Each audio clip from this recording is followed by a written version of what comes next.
Madison's hand slips out of mine like it's nothing. In a room packed with coworkers, I become the only person not invited into her world. The hotel ballroom is exactly what I expected. Gold lights, fake snow in the centerpieces, music too loud to be fun. Her company went all in on festive, which really means expensive and uncomfortable. I came because husbands come. You show up, you smile, you play your part. Madison Carter looks sharp. She always does. Black dress, hair pinned up, the kind of confidence that makes people turn their heads. I keep my hand at the small of her back as we move through the room. She squeezes my fingers once, like a signal. Be good, be pleasant. Then we hit her circle. The coworkers gather around her like she's the point of the night. Names I've heard 1,000 times. Faces I've seen in passing. They're all connected by inside jokes, shared deadlines, stories I wasn't there for. I stand just outside the current, smiling on cue, nodding like I'm following. Ethan Brooks is there. Polished, clean, and just a little too comfortable. He's the guy who shakes your hand and holds it half a second longer than necessary. The guy who looks at your wife like she's an idea he already owns. Madison, he says, and it's not a greeting. It's a claim dressed up as one. She laughs. Lighter than she laughs with me lately. Her eyes brighten. She leans in to hear him over the music. And he leans in too, close enough that I can smell his cologne from where I'm standing. I try to slide back into position beside her. Husband spot. Familiar spot. But Madison's hand leaves mine. Not yanked. Not dramatic. Just released. Like she forgot it was there. Like it belonged to something temporary. I'm going to say hi, she says, already turning away. To who? I ask, but my words land late. She's already in motion, drifting into the circle, shoulders opening toward Ethan, shutting slightly toward me. The group absorbs her like she's always been theirs. I'm left holding an empty space where her fingers were. A woman in a glittery sweater smiles at me. You must be Madison's husband. Yeah, I say. Do you work in the city too? Some. I lie because telling the truth would take effort, and I don't feel like spending effort on people who don't care. Across the room, Madison tilts her head at something Ethan says. She touches his arm, just a quick tap like punctuation. He grins like he's been rewarded. And for the first time all night, I understand something clean and ugly. I'm not standing beside my wife. I'm standing near her. I watch her like I'm watching the weather shift. Subtle, then suddenly obvious.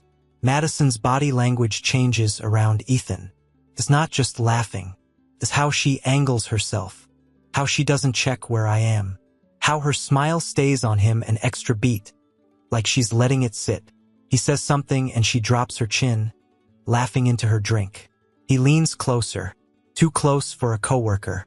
Close enough that if I did it to another woman, Madison would notice from across a parking lot. I move a step nearer, not aggressive, just present. A reminder. Madison doesn't look at me. Instead, she reaches out and touches Ethan's forearm again. This time slower. Like she's smoothing out a wrinkle that isn't there. His eyes flick toward me for a split second. The look isn't fear. It's an assessment. Like he's checking if the guard dog is awake. A guy in a red tie bumps my shoulder. Man, these parties are something, huh? Yeah, I say. He laughs like we're sharing a moment. Free booze makes everyone brave. I don't laugh. I don't want to be brave. I want normal. I want my wife's hand back. Madison leans in to Ethan again and says something in his ear. I don't hear it over the music. I only see his mouth curl into a grin that feels practiced. Then she shifts her weight and looks past the circle. Past me. Toward the side of the ballroom where the staff doors are. Not the bathrooms. Not the bar. A plain door with a small sign and a metal handle. The kind of door people don't use unless they know what's behind it. She says a quick goodbye to the group and steps out like it's casual. Ethan follows 2 seconds later. Not immediately. He waits just long enough to make it look like coincidence. Just long enough to give himself deniability if anyone's watching. I'm watching. My body does what it's always done. A hot impulse rises, simple and stupid. Go. Walk over there. Open the door. Make it real. force the truth to show its face. I don't move, not because I'm scared, not because I'm weak, because there are two kinds of men in rooms like this, the ones who explode and become the story, and the ones who collect facts and decide what the story will be. I pick up a drink from a passing tray, something brown, something expensive, and hold it like a prop. I don't even taste it.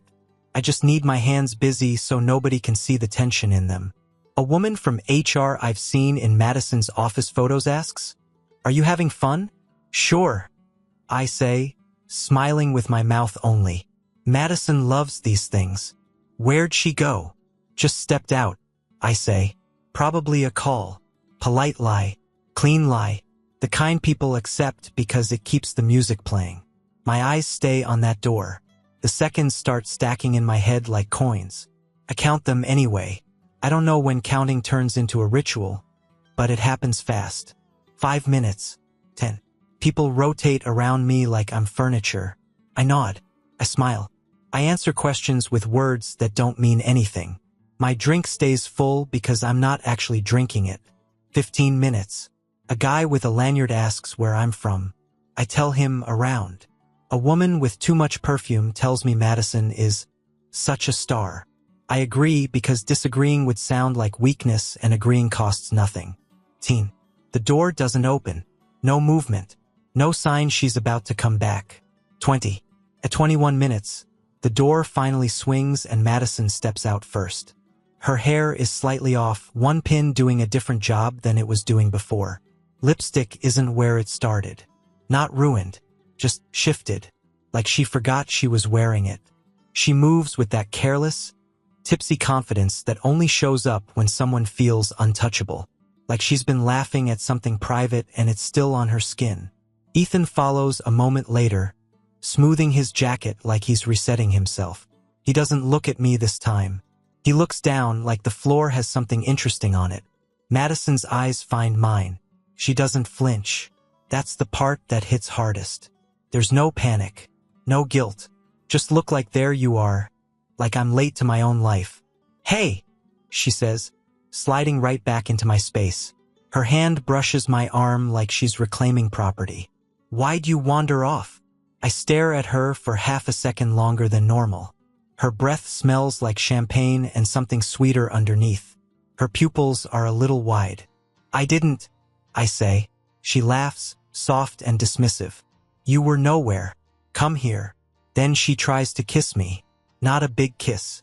Not romantic. Just a casual little peck like she's checking a box. Like she's proving to herself she can do it and I'll accept it. I turn my head just enough that it lands near my cheek instead of my mouth. Her smile tightens for a second. A microsecond. A tiny flicker of annoyance that tells me she noticed. "What's your problem?" she asks, still smiling like a good wife in public. I keep my face neutral because I'm not arguing in a ballroom. I'm not giving her a scene she can use later. I'm not playing that role. "No problem," I say. "Let's go." Madison blinks, processing the tone more than the words. Then she hooks her arm through mine like we're fine. Like she's proud. Like she didn't just vanish behind a door with another man for 21 minutes. She starts walking us back into the crowd. And I let her, because I'm not here to fight for attention. I'm here to see exactly who she thinks I am. We get home and Madison acts like the night is a closed tab. Shoes off by the door. The dress hung carefully like she's preserving evidence of innocence. She kisses the air near my face again. Lazy, automatic, then heads down the hall. "I'm exhausted," she says. "Don't stay up too late." "Yeah," I say. She disappears into the bedroom and the house goes quiet in that way that makes you hear everything. The fridge hum, the heater click, the settling of walls. I sit in the living room with the TV off, a lamp on, and a mind that won't stop replaying the ballroom. Not the music, not the decorations. The door. 21 minutes. Her lipstick. I don't let myself guess what happened. Guessing is emotion. Guessing makes you reckless. I stick to what I know because facts don't move. I'm halfway through pouring myself water when I hear a soft knock at the front door. It's late enough that my first thought is neighbors. Second thought is worse. I open it and there she is, Hannah Price. I remember her from the party.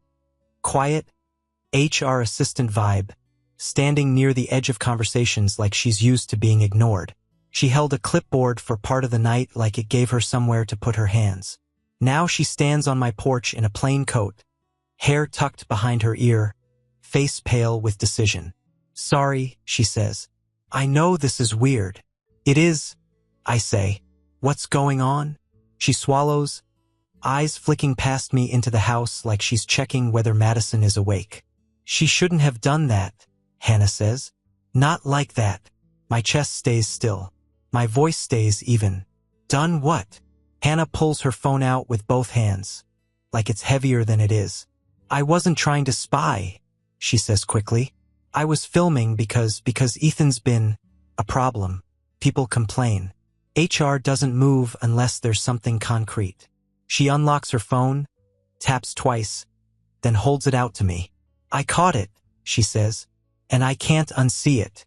You deserve to know. I take the phone. The video is short, grainy, shot from an angle that suggests she was pretending to film the decorations or the crowd. The muffled bass of the music thumps behind it. The frame catches the staff door behind the ballroom. The same door I watched.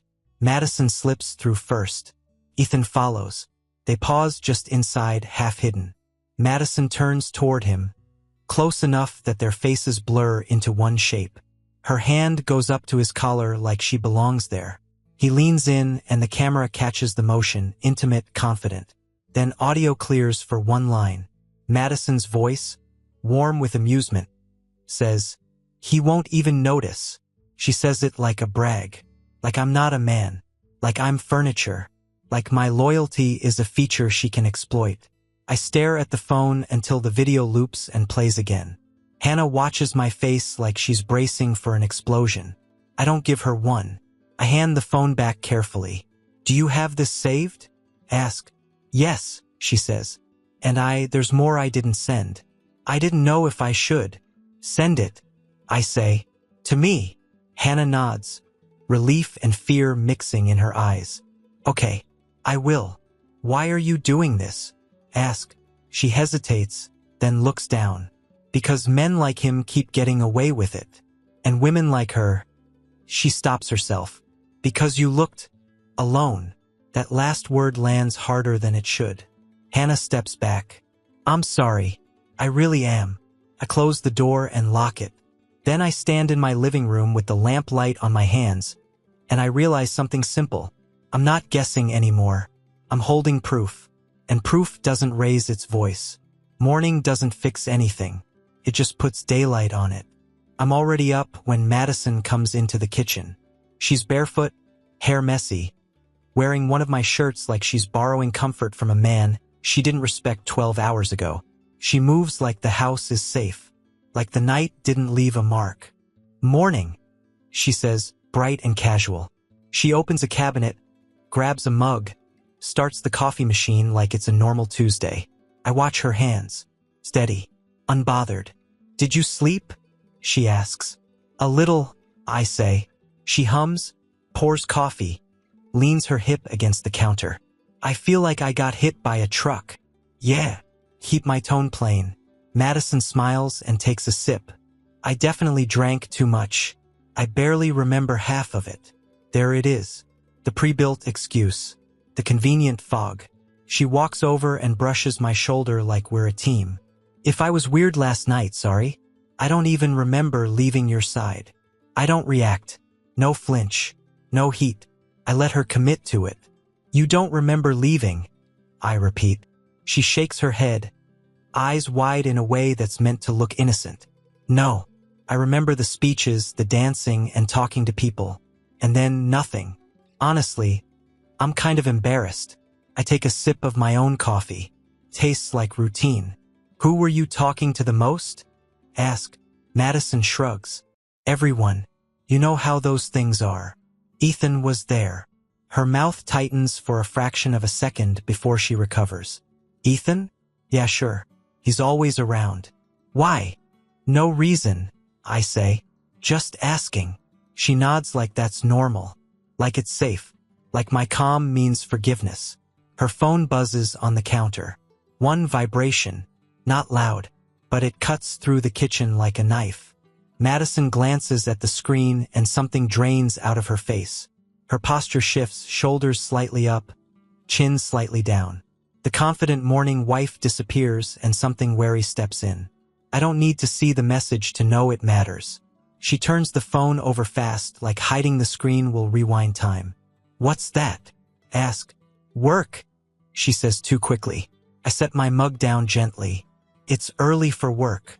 Madison swallows. She reaches for the phone, hesitates, then pulls it closer to her body like it's a shield.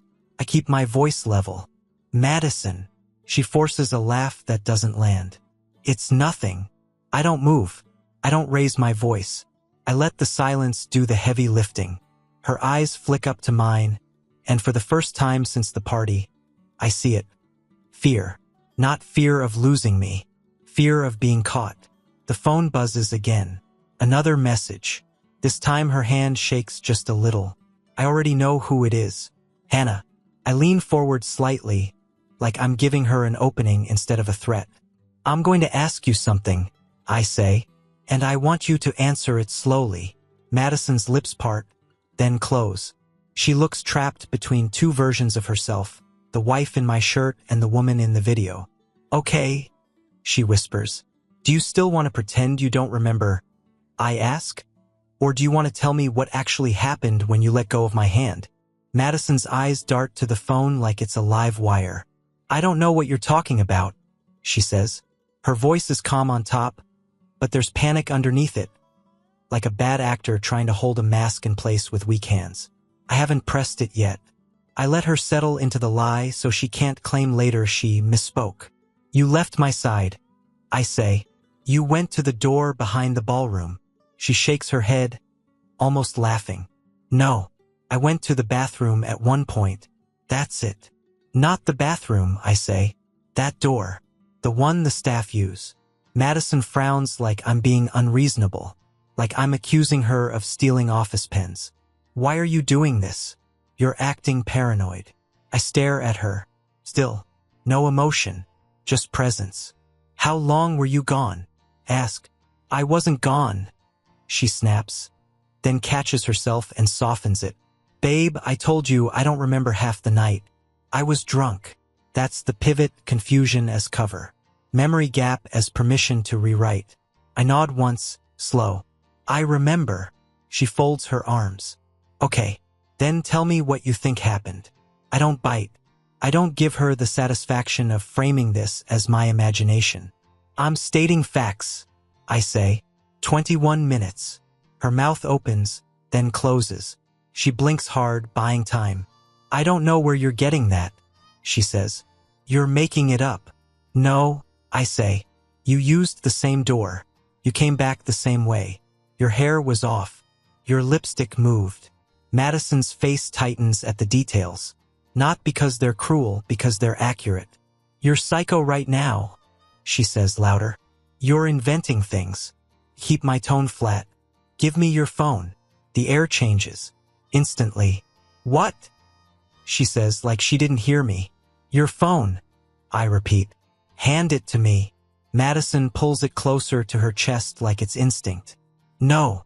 One word. Immediate. Clean. And there it is. You don't guard a clean phone like it's a weapon. I nod, not surprised. Just confirmed. Why not? Ask.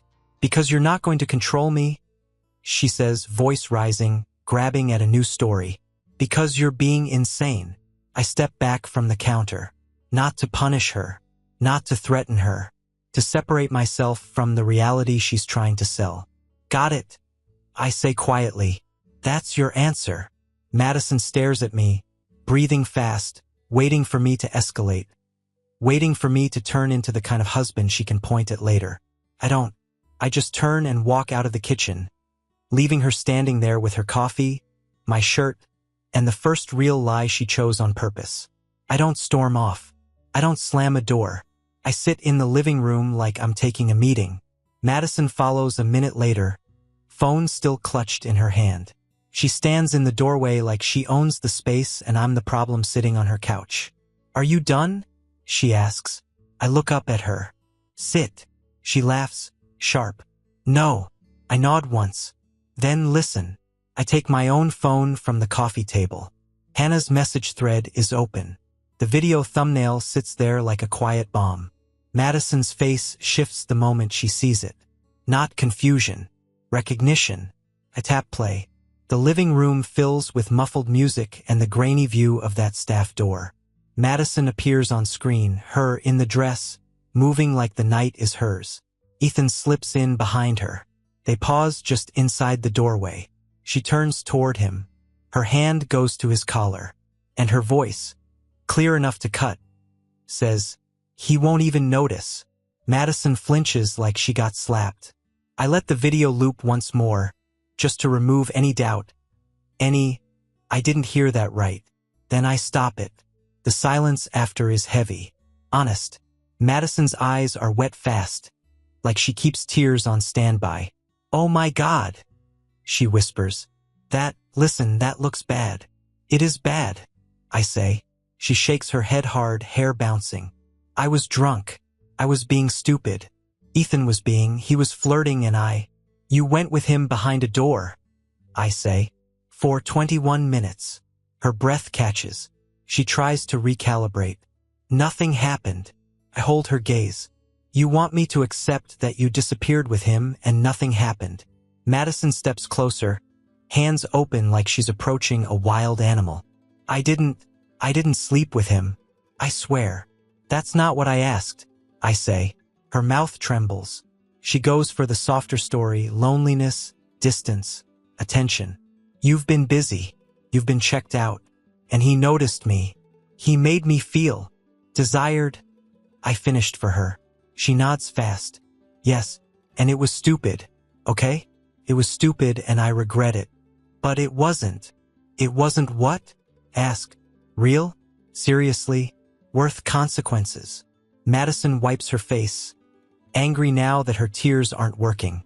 "Why are you doing this to me? Why are you acting like I murdered someone?" I lean back, calm. "Because you treated me like background lighting." Her eyes widened at the exact words. She remembers saying it. She remembers meaning it. I let her talk for a moment.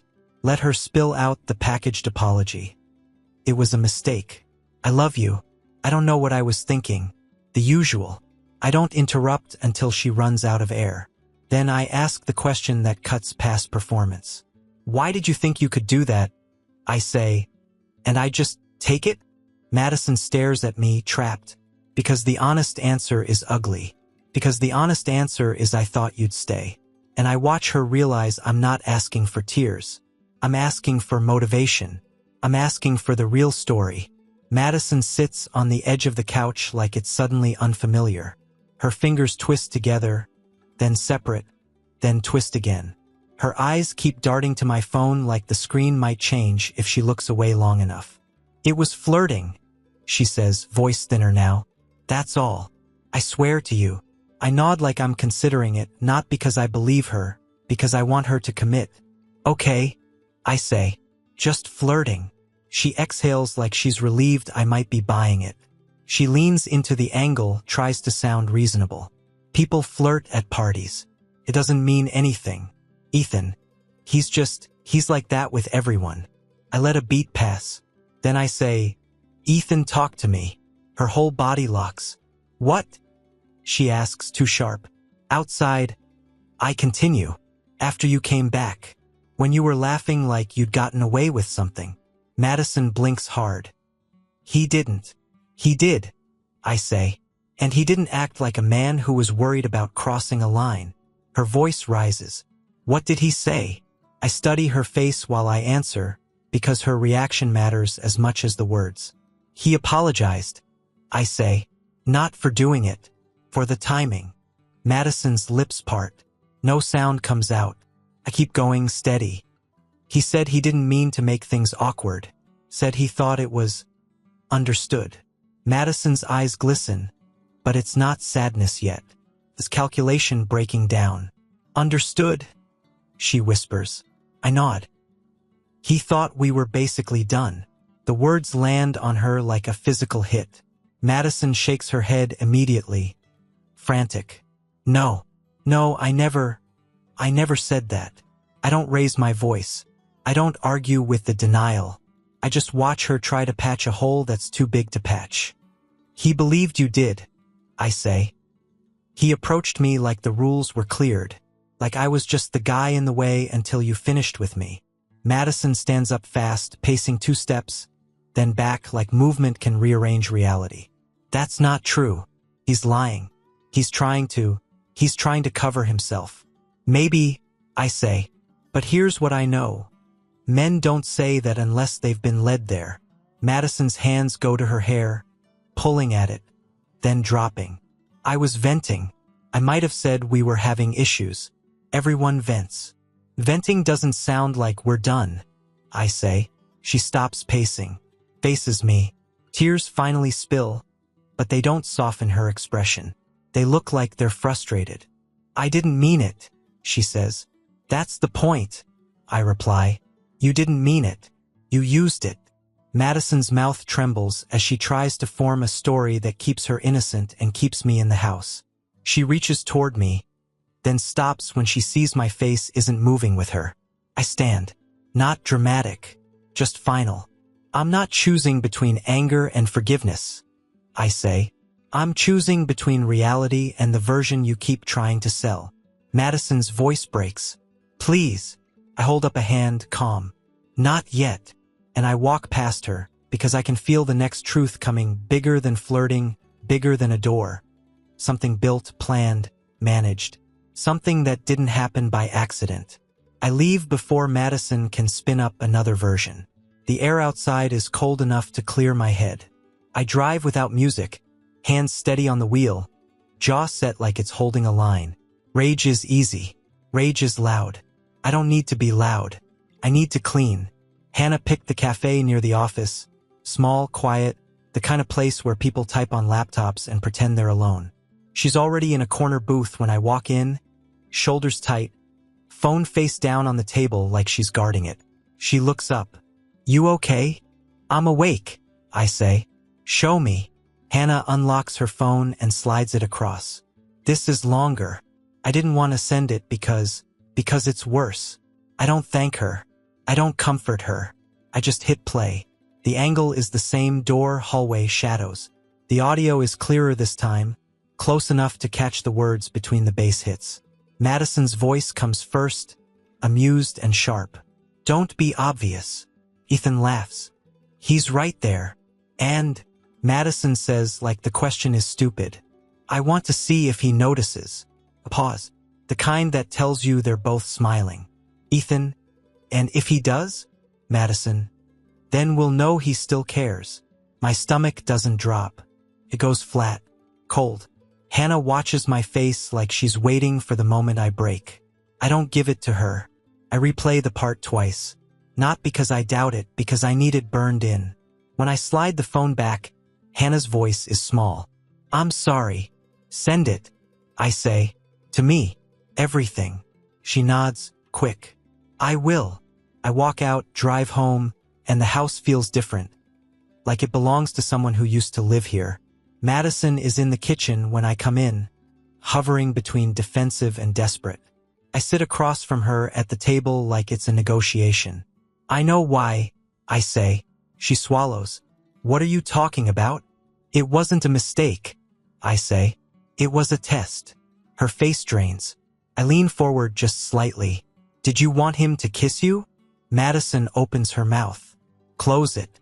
Her eyes flick away for a half second, just long enough to confess. Then she whispers, yes. And the last excuse dies right there, in the space between us, with her own voice putting it in the ground. Subscribe and stay one step ahead of cheaters. And trust me, the next story makes this one look like a fairy tale.